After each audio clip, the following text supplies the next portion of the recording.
Does your dog pull on the leash whenever you take them for a walk?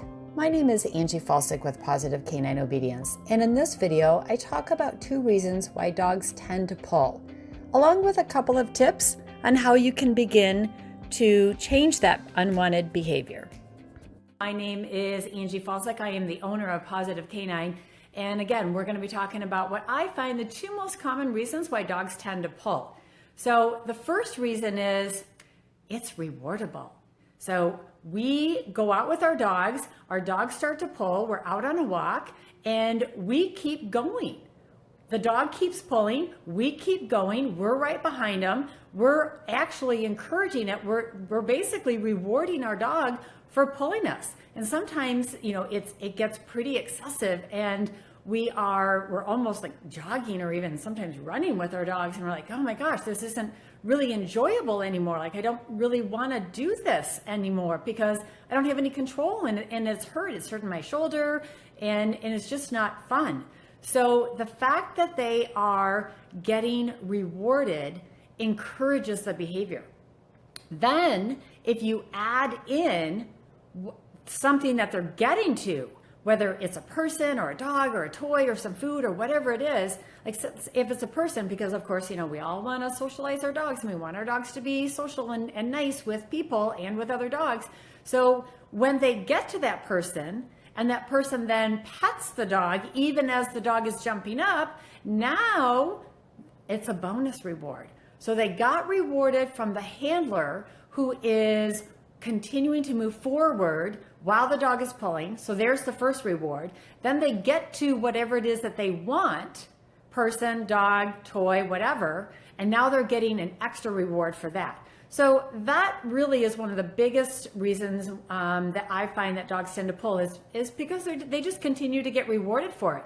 And we allow them to rehearse a behavior that we don't really want. So remember, we got to practice behaviors that we do want instead of letting them rehearse behaviors that we don't want. So the other kind of common reason that I find that dogs tend to do this is that we haven't ever taught the rewardable position. And that is the heel position. So a lot of people think that heel means to walk with your dog. Heel just means find my left. Find my left, stay by my left side, no matter what I do. I step forward, I step backwards, I turn in a circle, just stay by my left side. But the key is teaching that position is rewardable. Now, if you want to walk your dogs on the right, I don't really care. If you're not competing with your dogs, I don't really care what side you put your dog on, right or left. I tell my clients and my students that whatever you're comfortable with, but just be consistent in what you're teaching. So teaching that position, have the dog by your left side, sitting by your side, looking up and engaging with you and getting rewarded for staying in that position is what's going to help them learn that. Then start moving 1 step, 2 step, go back to 1 step, a few steps, put some turns into it. But the point is that you're teaching that staying by your side is really valuable.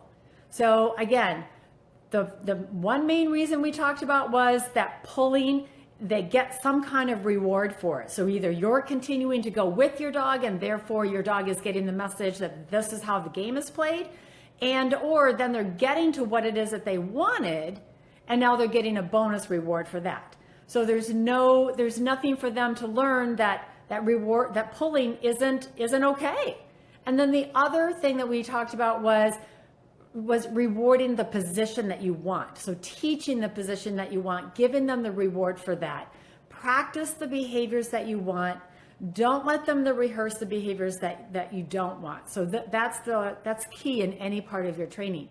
So if you liked this video, if this was helpful,